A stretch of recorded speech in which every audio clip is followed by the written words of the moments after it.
Children in state custody with nowhere to go are sleeping in state offices across New Mexico. It's an issue the Children, Youth and Families Department acknowledges is happening and is working to fix. Knowing nothing will change overnight, KRQE investigative reporter Ann Perret asked what's going on inside these offices now. And as she shows us, one location is calling police nearly every day. Are we going to fix this issue on housing them here?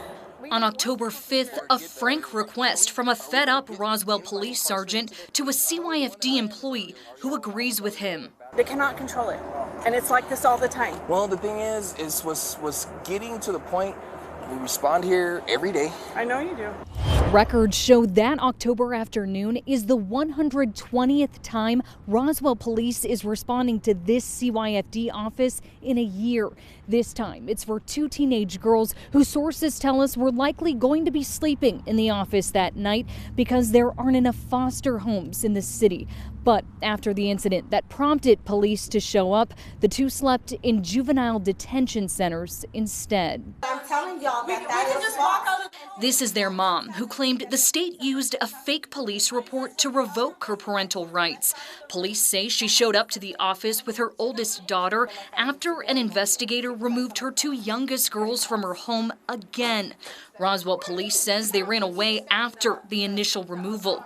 Employees cannot get mom to leave. They want you to step out. They want you to step out. The already out of control situation quickly escalates when the oldest, not in state custody, is also told to leave.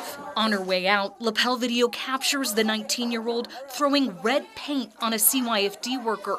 She's stopped and forced out the door. The officer attempts to get mom out too, but she gets around him, trying to tend to her younger girls who are now frantic. These are child advocates who say CYFD called them in because they're trained in de-escalation. Records show at least 5 more 911 calls are made demanding more officers on scene. Please, somebody right now! No! Please! Oh my God! Please send somebody now! Roswell's police chief says dispatchers labeled the call a riot, prompting every on-duty officer to respond, plus the sheriff's office, state police, fire, and paramedics. We learned from the police report right before police finally get the older daughter and mom outside, the 15-year-old punched a CYFD worker in the face, and her 17-year-old sister shoved the woman.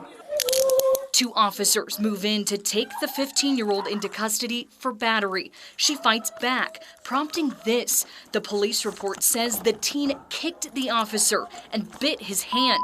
She's tackled to the ground and eventually charged. We're not allowed to put hands on them. We're not allowed to put them down on the ground. We're not allowed to do anything. I wish y'all were because We can't. You guys are the only ones that can do that. That's why we call. Records show since October 2022, CYFD's also called 911 for kids running away, damaging the office, and threatening staff. my guys are getting very frustrated on coming out here. I know they are. So are we. We're scared. We don't want to come to work. We don't want to come to work. Chief Lance Bateman says the kids can come and go during the day, and 911 calls stem from whether they return and what happens when they do. We've gotten calls where they show up intoxicated and stuff like that. So what's going to happen when they bring a weapon back and decide to retaliate against a staff member? Yeah, it definitely could end up bad, and hopefully there's a solution somewhere close down the road. It makes me angry at CYFD, at the state of New Mexico for not doing their job to make sure that kids are in a safe place. Barbara Yale runs a foster family support organization in town, and the governor appointed her to the CYFD Policy Advisory Council earlier this year. She says the kids staying in Roswell's office are ones the state couldn't find an appropriate placement for because they have behavioral and mental health issues. She understands why they're acting out, saying sleeping in a fold-up cot in an office with their belongings in movable totes doesn't offer any stability. These kids who already feel like no one loves them and feel worthless and hopeless, and their family doesn't want them, foster parents don't want them, and now even the staff who's supposed to take care of them is moving their stuff out of the way so that they can work. It's the worst message you can give a kid. I just really, want to say, like, I understand the public's perception of office days. CYFD's Cabinet Secretary-designate Teresa Casados gave us less than 11 minutes of her time. Does this seem like the right solution for these kids? It doesn't, and it's something that we're really looking at. She says the state's in talks with someone in Roswell to get a different place where the kids can sleep.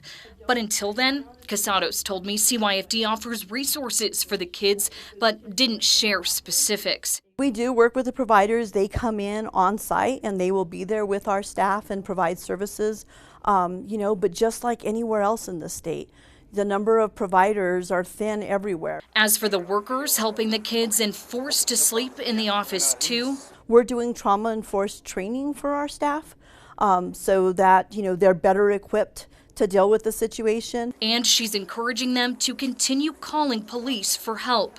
Are you okay with taking the police resources to do that almost every day? Well, I honestly don't just feel like this is a CYFD situation, right? If those kids weren't in our office, they would be out in the community, and so it's a community issue. Ann Perrette, KRQE investigates. In the last year, CYFD says 19 offices across the state have housed kids. In Roswell, the maximum number of kids at one time is 4.